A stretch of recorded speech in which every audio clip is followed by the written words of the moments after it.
Easy English Reading. An inventor. I had worked in the office until 9 o'clock in the evening and was very tired. I wanted to get some fresh air and decided to walk home. It was a warm night. I walked along the river. Night is the best time to walk there. You can see the lights on the black river, and a warm wind brings the smell of the distant sea. I walked slowly and finally stopped to look at the black water of the river. "A warm night," said a voice beside me. I turned my head. I saw the profile of a man standing near me. He was also looking at the river. He was wearing a dirty old coat and had a thin, pale face. He was unshaven and his hair was a mess. I looked at him curiously. Who was he? If I answered him, would he ask me for money for his breakfast? "Very warm," I said. "Yes," he said, looking at the water. "It's nice here. It is good to find such a quiet place after a hard day's work in London. You must know a bit about hard work too, or you would not be out here taking an evening walk like me.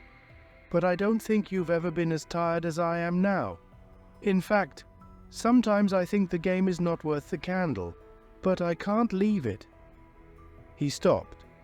I looked at him in astonishment. This strange man was talking about hard work. What could his work be? Where did he work? I asked him. "You will not believe me, I know," he said, "but I will tell you. I have a great undertaking, a very great undertaking. I have invented how to make diamonds."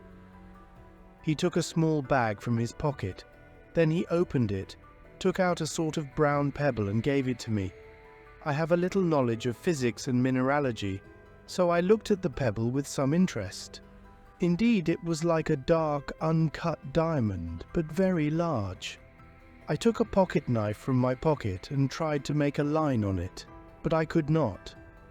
Then I went nearer to the gas lamp and tried the thing on my watch glass. It left a white line on the pebble, showing that the glass was softer. It was strange. "Where did you get it?" I asked the man. "I'm telling you, I made it," he said. "Give it back to me."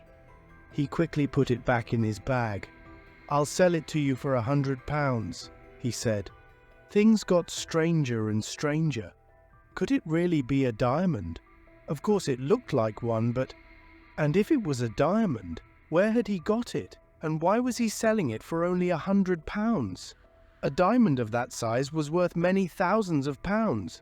But who would buy a diamond from a tramp and by gaslight? "How did you get it?" I asked again. "I made it," he said. "Now let me tell you a little about myself." He paused. "But will you believe me?" he asked worriedly. "I'm afraid you won't." "Go ahead," I said. "Chemists have known for years," he began, "that diamonds can be made by crystallizing carbon.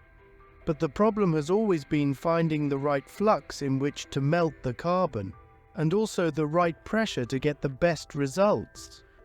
Well, the diamonds that chemists were making were dark and very small. Now I decided to make beautiful, large diamonds.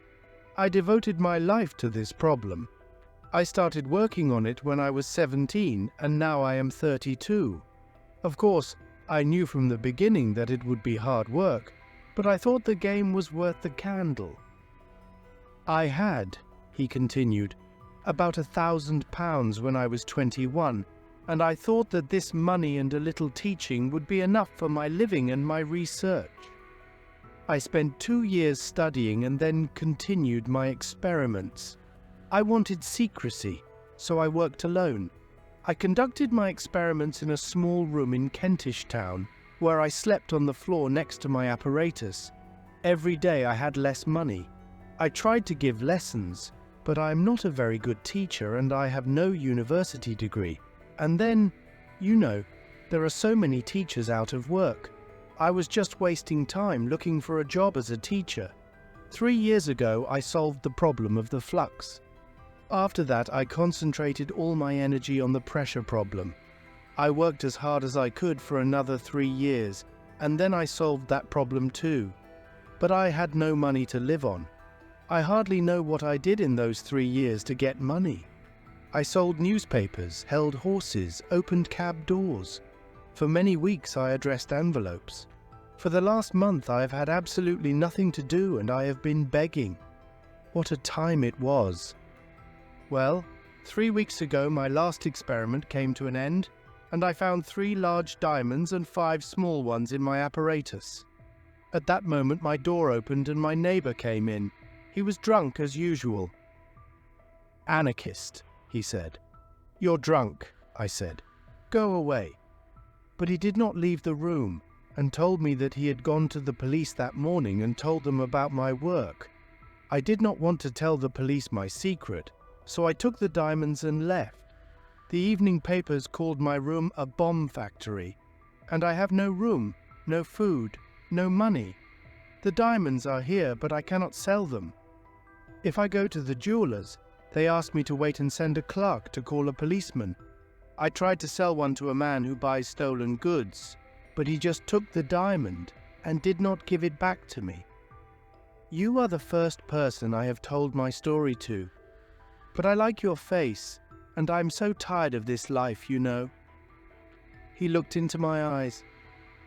"I cannot buy your diamonds," I said. "I have no money with me, but I more than half believe your story. Here's what I'll do. Come to my office tomorrow."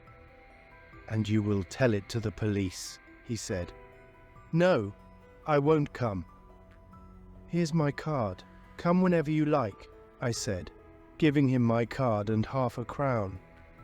He took the card and the money. "I will pay you back your half-crown with interest one day," he said. "But please don't tell anyone my secret and don't follow me." With that he walked away. I never saw him again.